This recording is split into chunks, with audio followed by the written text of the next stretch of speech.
Monsieur le Président, au Canada, les cadres des institutions financières doivent divulguer les opérations qu'ils effectuent sur les marchés boursiers. Ces mesures ont été mises en place pour éviter justement les délits d'initiés. Le ministre des Finances, lui, est le principal dirigeant des finances au Canada. Il est celui qui dicte les règles du jeu.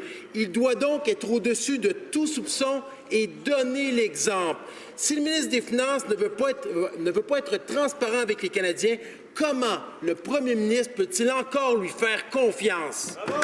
Très honorable Premier ministre. Encore une fois, Monsieur le Président, les députés en face sont en train d'insinuer des choses qu'ils ne veulent pas dire clairement et surtout qu'ils ne veulent pas dire en dehors de cette Chambre. Ils se cachent derrière le privilège parlementaire.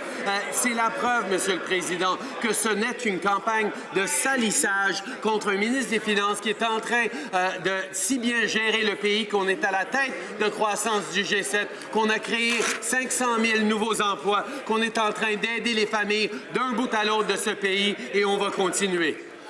Honorable député de Richmond-Athabasca.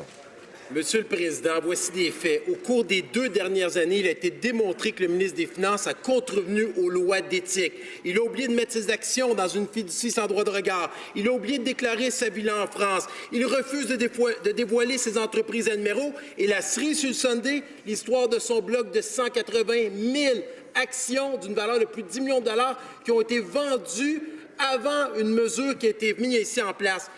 Plus personne n'a confiance en ce ministre des Finances. Qu'attend le premier ministre pour le congédier? Très honorable Premier ministre. Encore une fois, Monsieur le Président, on voit une campagne de salissage d'une opposition qui n'a rien d'autre à dire.